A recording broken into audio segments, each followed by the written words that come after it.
올해로 30주년을 맞이한 대한민국 지방의회. 시민들은 얼마나 잘 알고 있을까요? 혹시 지방의회가 어떤 곳인지는 아세요? 지방인데 잘 몰라. 지방의회가 30주년을 맞이했거든요. 아, 오래됐다. 처음 들으셨어요? 지방의회. 뭔가 어디서 많이 들어본 것 같기도 하고. 네.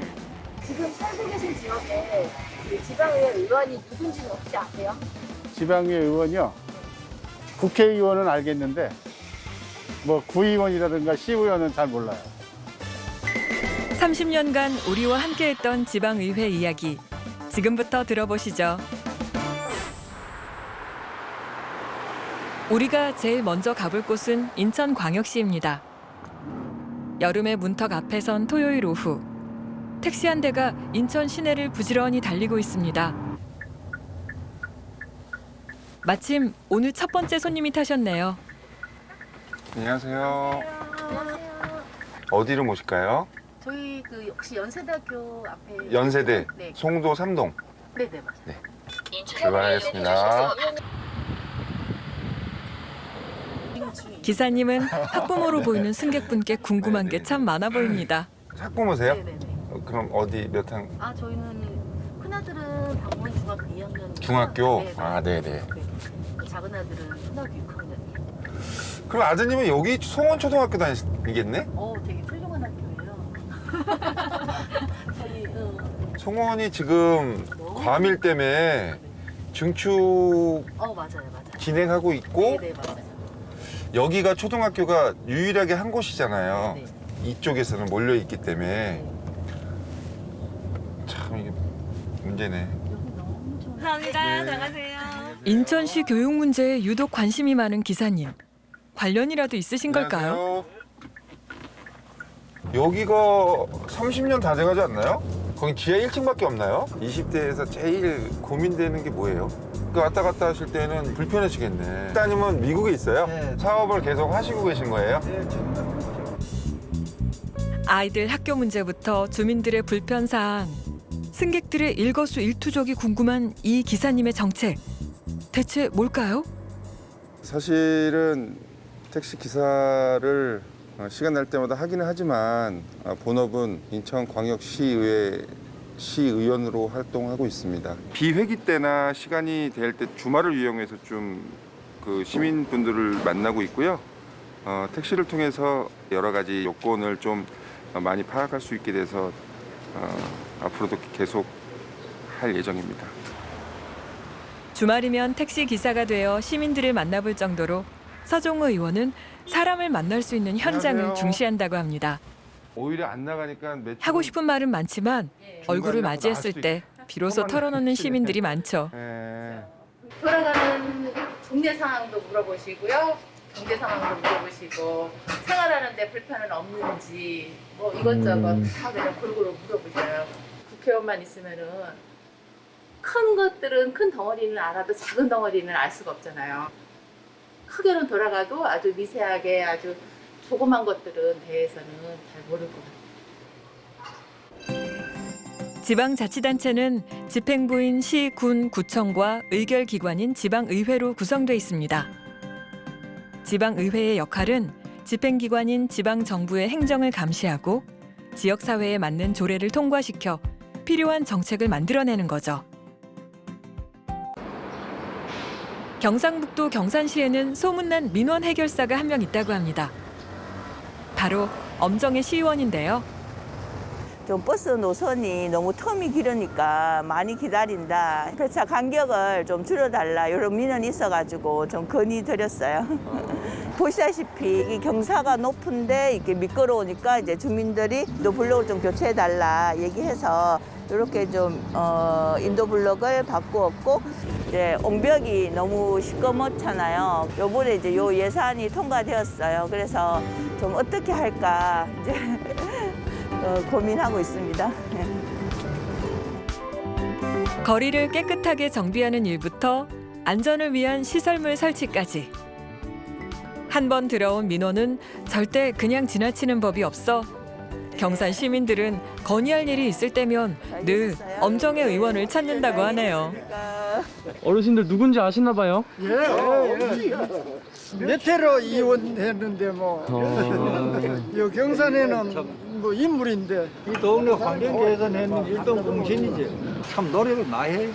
자랑스러우시겠어. 내 동네 주민. 그렇죠. 뭐 솔직히 말해가지고 사실 우리 엄의원이는 소속 정당은 내가 별로 안 좋아해. 그런데 우리 엄의원은 내가 굉장히 좋아합니다. 그렇죠.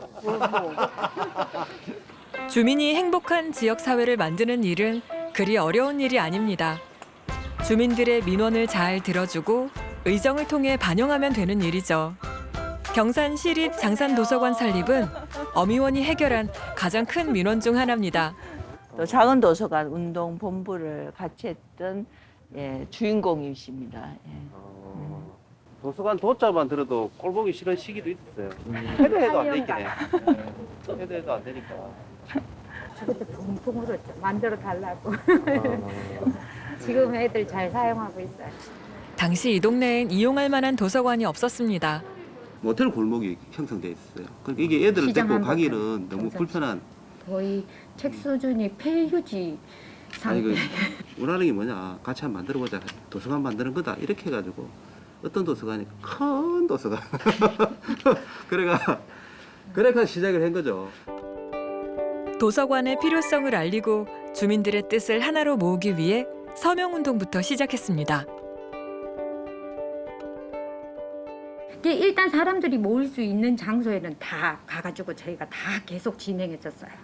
계속. 그게 한 6개월 이상 받았던 것 같아요. 근데 정말 있었으면 좋겠다 그러면서 어느 누구 하나 반대하시는 분 없으셨어요. 전부 다 흔쾌히 하셨고. 2012년 엄정의 의원은 도서관을 만들어달라는 시민 5천여 명의 민원을 모아 도서관 계획안을 제출합니다. 하지만 그 안은 시의회에서 부결되고 맙니다. 처음에는 도서관 그거 뭐하러 필요하냐고 전혀 받아들여짐이 없었거든요. 근데 점점 시간이 가고 해가 거듭할수록 도서관이 있어야 된다는 거는 인정을 하셨고. 여기가 원래 주차장 부지였거든요. 이제 여기다 도서관을 짓는다고 하니까 그러면은 이제 주차도 어디서 하냐 이제 이런 얘기를 했었고, 그래서 이제 요 바로 뒤에 그 철도 부지에다가 이제 주차 공간을 만들어서 이제 여기는 이제 도서관을 좀 지을 수가 있었어요. 어쨌든 만들어졌는 이유는 다 공감을 했다는 거예요. 특히 시민들이 공감을 했기 때문에 이제 이렇게 만들어진 원동력이기도 하고. 내 삶에 있어 가지고 가장 의미 있는 일이었다 이 생각이 들어요. 조금 더 이쁜 동네가 됐잖아요. 사실. 그래서 참 그런 마음에 담고 살아가고 있는 거죠. 이제 동네엔 언제라도 책을 볼 수 있는 도서관이 있습니다. 여기는 이제 학교 앞이니까 오고 가면서 쉽게 눈에 띄는 곳이고 너무 아이들한테는 좋은 것 같습니다.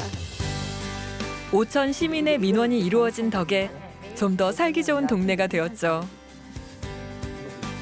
그분들이 실제로 하고 있는 활동이 지역 주민들과 직접적인 이해관계가 있는 부분들이 많아요. 대통령이나 국회의원은 굉장히 보기가 힘들죠.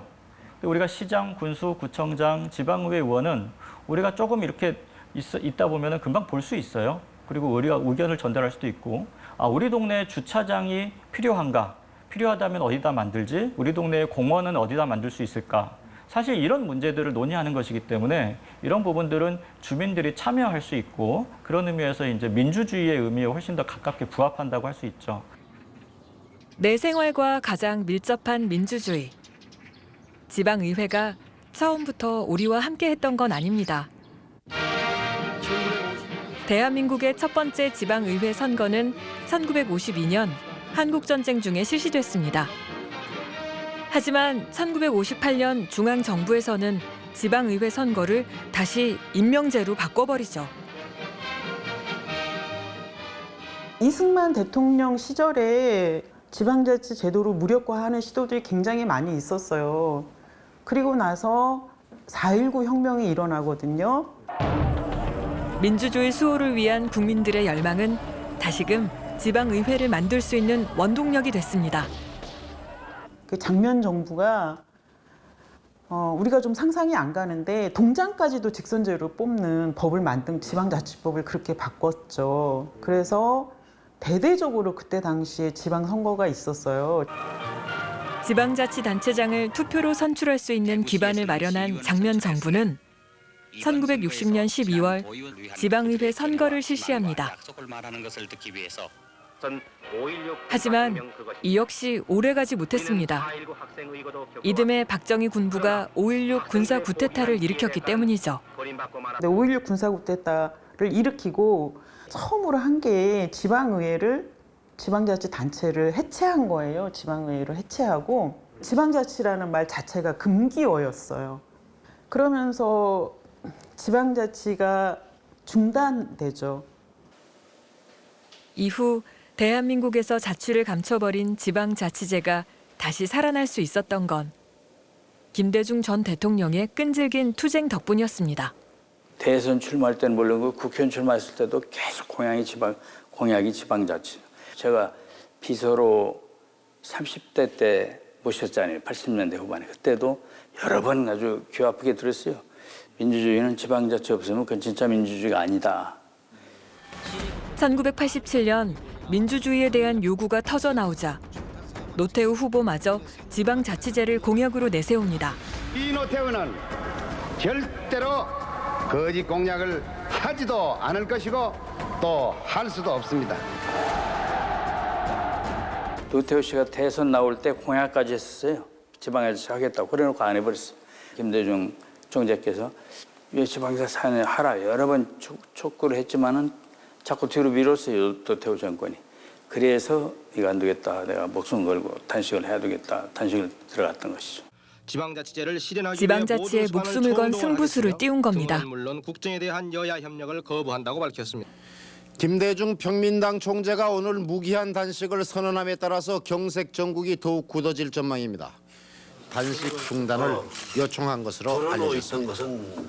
의사가 위험하다고 했어요. 단식을 하면 안 된다 했고 다들 말렸어요. 우리 이효 여사님도 이건 그렇게 위험하다고 하는데 이걸 꼭 해야 됩니까? 근데 김대중 총재께서 그때 뭐라고 했냐면 내가 이 목숨을 바쳐서라도 이 지방자치를 쟁취할 수 있으면 나는 기꺼이 하겠다. 그래서 실은 목숨 걸고 단식을 하셨던 거예요. 그때. 단식 4일째. 당시 여당의 김영삼 대표가 방문하자 김대중 총재는 오랜 시간 함께 민주화 운동을 해왔던 기억을 상기시키며 김영삼 대표를 적극적으로 설득합니다. 노태우 대통령도 오늘 김대중 전 대통령의 단식은 대한민국 정치사를 새롭게 썼습니다. 집권 여당인 민자당 측은 지방자치제에 대한 요구를 수용하겠다고 밝혔고 김대중 전 대통령은 단식을 끝내고 그토록 원하던 지방자치제의 부활을 이뤄냈습니다. 위에만 있고 아래가 없었던 거예요. 그러니까 사람 몸으로 말하면 이 하반신이 없던 거였다니까요. 그것을 튼튼한 다리를 만든 게 지방자치 만든 겁니다. 부산에선 한 구의원이 주민의 이익을 대변하기 위해 맹활약했다는데요. 한번 들어보실까요? 2019년 부산 진구의 박현철 의원은 그에 산정된 공시지가에서 이상한 점을 하나 발견했다고 합니다. 그 회의 자료를 처음 받았을 때 참 당황스러웠습니다. 도저히 이해가 안 가요. 이해가 안 갑니다. 계산 방식이 이상한 거예요. 그해 부산 부전동의 개별 공시지가 평균 인상률은 25%였습니다. 그런데 유독 공시지가가 낮게 나온 땅이 있었다고 합니다. 한 대기업의 부지였죠. 부전동 같은 경우는 전국에서 인상률이 5위였습니다. 25%, 25.73%니까 거의 26%죠. 그렇게 평균 인상률이 있는데 롯데가 8.3%다? 그건 도저히 이해가 안 가요. 더 중요한 거는 그 어떤 토지보다도 롯데의 토지가 위치나 형상이나 여러 가지 면에서 가장 우수하다는 거죠.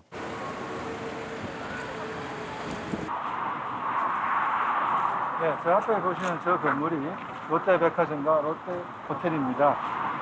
설명을 드리는 것보다 눈으로 보시는 것도 잘 하실 거예요. 아명이 중노소로 다 도로로 연결되어 있습니다. 지하철도 바로 연결되어 있습니다. 접근하기가 가장 용이합니다. 부산진구의 중심이고 또 부산진구는 부산시의 중심입니다. 그럼 부산의 중심 아닙니까?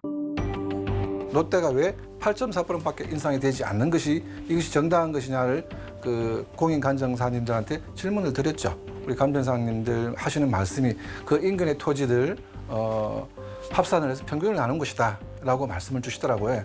계산 방식이 이상한 거예요. 그리고 그분들도 주장하시는 말씀이 과연 그럼 그 부지에 롯데가 없다라고 생각을 했을 때 생각해 보시라고 이렇게 말씀도 주시던데 저는 그런 말씀들이 이해가 안 가는 게 롯데가 지금 건물이 있는데 있는 건물을 왜 없다고 우리가 생각을 해야 되는 것인지 롯데가 존재함으로써 그 인근의 일대의 모든 집가를 상승시킵니다. 그런데 다른 건물들에는 자기가 스스로 영향을 미치면서 자기 스스로는 영향을 받지 않는다. 그것도 이해가 안 가는 계산 방식이고요. 또 위원회에서 이제 토론을 많이 했습니다. 많이 했는데 표결에서는 졌습니다. 그래서 원래 감정사님들이 주장하신 1,656만 원이 책정이 되었죠. 결국 공시지가는 원안 그대로 통과됐지만 박현철 의원은 포기하지 않았습니다. 합법적으로 제가 이의 신청을 하고 이 부분에 대해서 고칠 수 있는 방법을 찾아야 되겠다라고 생각을 가졌죠. 그래서 의회로 돌아와서 여러 의원님들께 이 상황은 불합리하다. 이게 누가 주민이 이해할 수 있는 상황이냐. 저한테 이제 찾아와서 의장님, 저희들이 참여를 해봐가지고 공시지가 심의위원회 하는 거 보니까 너무 편파적인 것 같다. 감정평가사들 자체도 대기업에 유리한 입장이고 주변 시시하고 너무 차이 나는데 우리가 이런 부분에 대해서는 한번 체크를 해봐야 되지 않겠습니까? 해서 좋은 제안입니다. 많은 논쟁 끝에 이 제의가 받아들여졌고 그래서 다시 재심의가 열렸죠. 이제 바뀌었죠. 2,430만 원으로. 환산을 해보면 매년 한 10억 정도의 재산세를 더 납부를 해야 됩니다. 롯데는. 저희 부산 진구 기준으로 본다 그러면 경로당을 매년 2개 정도 건립할 수 있습니다. 그리고 매년 어린이집 1개를 지을 수 있습니다. 그 정도의 가치가 있는 돈입니다. 아직 걷지 않은 세금이지만 지역 주민들의 재산이라고 생각하고 행동한 결과 부산 진구의회는 주민 이익을 대변하는 지방의회의 본분을 다 해낼 수 있었습니다. 대부분 다 이제 세출 부분만 가지고 뭐 저희들 연말에 가가지고 잘 썼니 못 썼니 지적하고 그러잖아요, 그죠?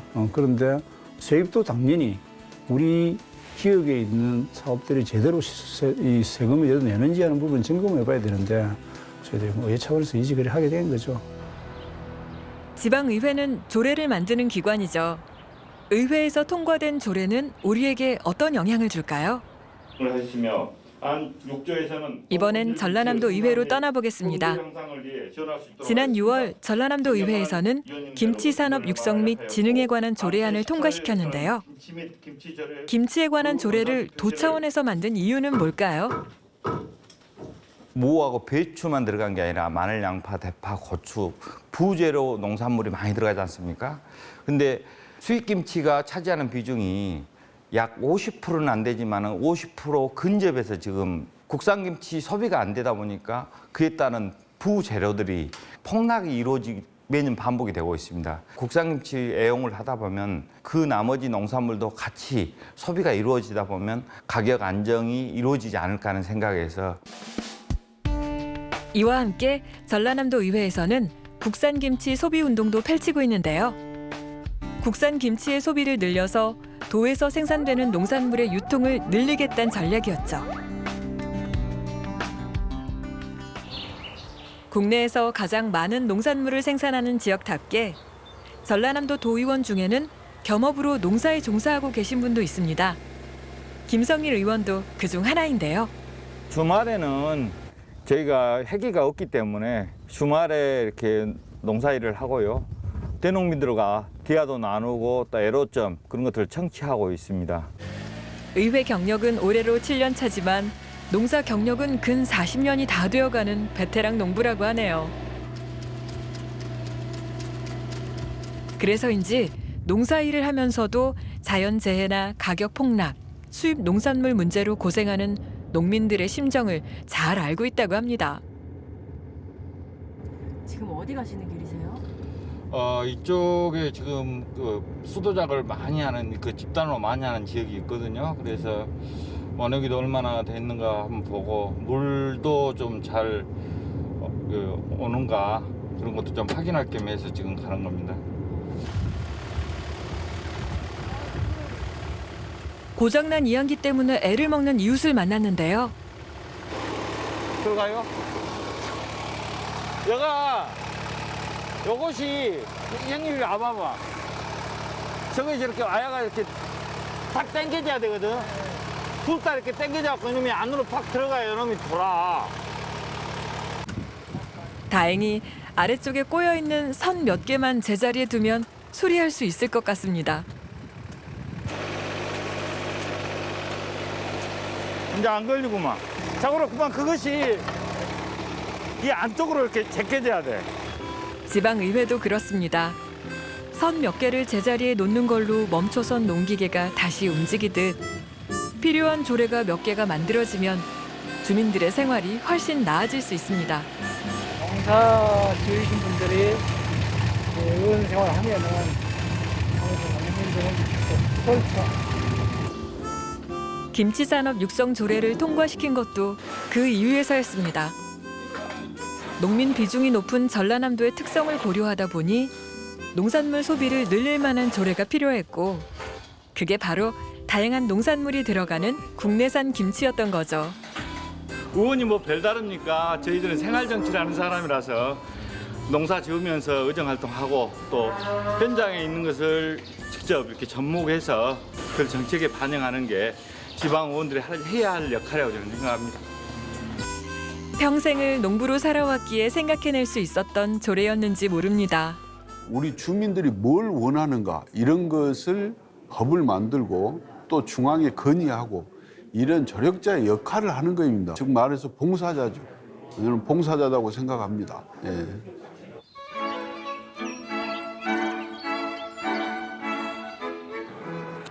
지방자치제의 완성은 시민들의 참여라고 하죠. 스위스의 도시 아펜젤은 도시 전체가 주민들의 의견으로 만들어졌다고 해도 과언이 아닐 정도로 참여가 활발하다고 합니다. Ich habe wirklich vor 33 Jahren für diese autofreie Hauptgasse plädiert. Das war ein großer Wunsch von mir und auch von meiner Familie. Und es ging, also ich glaube, es ging ein halbes Jahr und dann wurde die Hauptgasse frei. Besonders in Bezug auf die Volleyballplätze können wir als Club entscheiden, wie viele davon gebaut werden soll. Und eben, dass man dann auch sieht, wie es dann auch tatsächlich, also dass man beim Wort genommen wird sozusagen. Das ist schon ein schönes Gefühl. 이곳은 아펜젤 시민들의 의견을 취합해서 정책으로 현실화하는 곳, 아펜젤 시의회입니다. 시의회는 1년에 5번 정도 열리는데 오늘은 양로원과 외래 진료소 설치에 관한 안건이 올라와 있다고 하네요. Wer den Grossrat Albert Manser zum ersten Stimmenzähler wählen will, zeigt das mit der Hand. Gibt es Gegenstimmen? 아펜젤에서 정치 참여는 선택이 아닌 시민의 마땅한 의무입니다. 그래서 학교 교육의 일부로 의회의 전 과정을 직접 지켜볼 수 있게 하죠. Weil wir mit der Klasse hier einen Ausflug gemacht haben und weil der Lehrer wollte, dass wir das auch mal mitbekommen, wie das so abläuft. Ich finde es schon wichtig, dass man sowas macht, damit man weiß, worum es genau geht, über was dann abgestimmt wird und dass man halt auch mitreden kann. Ich finde es gesellschaftlich ganz wichtig, politisch aktiv zu wirken, weil in der Schweiz ist man in einem Land, in dem man sehr frei lebt und auch seine freie Meinung ausleben kann. Und darum finde ich es wichtig, dass man es auch macht. Politische Bildung ist mir sehr, sehr wichtig. Politische Bildung muss sein, gerade in diesem Alter. Und ich spüre und merke, dass schon sehr viele Jugendliche politisiert sind. Sie wollen mitreden, sie wollen mitdiskutieren. 아펜젤에서는 모든 시민이 정치인이자 의원입니다. 도로나 다리와 같은 시설물도 지역 정부의 계획이 아니라 주민이 제안한 의견을 통해서 안건으로 만들어지고 실현되죠. Das ist die Blattli-Brücke. Die wurde 2016 erstellt aufgrund eines Wunsches aus dem Gewerbe. Und man musste immer weiterum eine Schlaufe machen. Und hier konnte man dies dann überbrücken. 주민 몇 명의 제안이 다리 건설로 이어지듯 주민들이 살아가면서 겪는 모든 일들은 정치적인 의제로 만들어질 수 있습니다. Bürger werden immer gefragt. Das wird veröffentlicht im öffentlichen Amtsblatt, in der Zeitung. Und dann hat man 30 Tage Zeit, um sich zu äußern. Und wenn die Zeit vorüber ist, dann kann man es realisieren. 시민이 의견을 제시하면 이것은 자치기구 개마인대를 거쳐 신문을 통해 공론화됩니다. 이후 동의와 반대의 표결을 거쳐 실행 여부가 결정나게 되죠. 시민들이 직접 내는 의견인 만큼 다양하면서도 생활과 밀접한 안건이 등장한다고 하는데요. für Sachen, die vielleicht weniger politisch bedeutend sind. Aber auch das wird ernst genommen.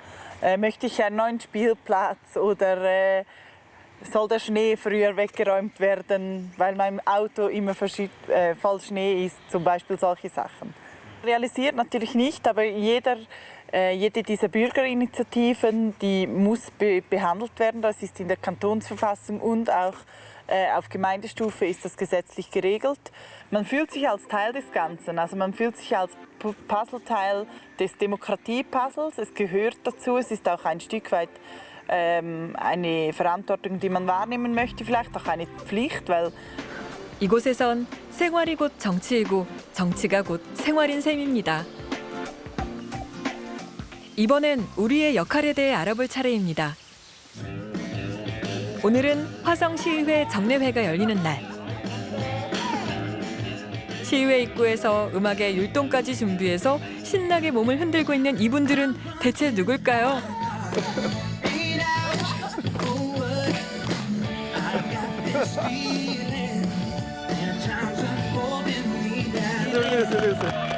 딱 좋아.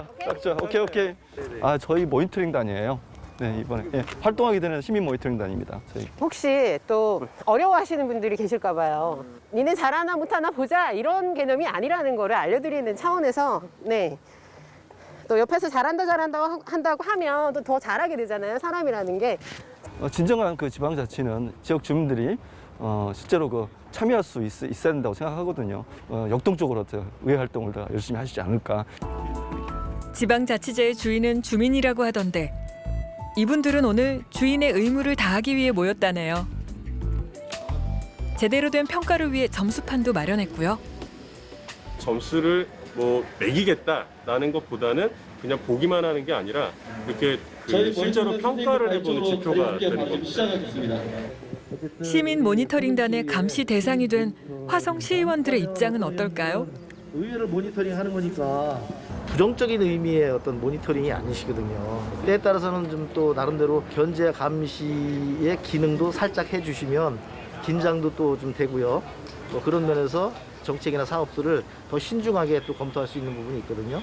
역기능보다는 순기능이 훨씬 더 많으리라고 생각이 들기 때문에 우리 시민 모니터링단 출범을 다시 한번 진심으로 좀 축하드린다는 말씀 드리고 싶습니다. 안건 하나라도 놓칠세라 눈을 떼지 않고 준비해온 평가표에 꼼꼼히 기록하는데요. 회의장을 지켜보는 시민들의 눈이 매섭습니다. 집행 못했던 부분들, 그런 부분의 원인이 무엇이고 결과가 어떻게 나타나는지 그런 걸 파악하고 그런 식으로 모니터링을 하면 좋겠다는 생각을 가지고 갑니다. 멀리 있는 곳은 지역 현안을 잘 모르잖아요. 여기에서 살고 있는 사람만이 지역 현안을 가장 잘 알 수 있기 때문에 할 일이 있겠다 하는 생각이 들었어요. 지방의회를 지지하면서도 감시와 견제를 멈추지 않는 것. 지방자치를 완성하는 가장 중요한 일인지 모릅니다. 가장 좋은 점 뭐냐면 여러 가지 제안들이나 이런 것들을 곧바로 실행에 옮길 수 있거든요.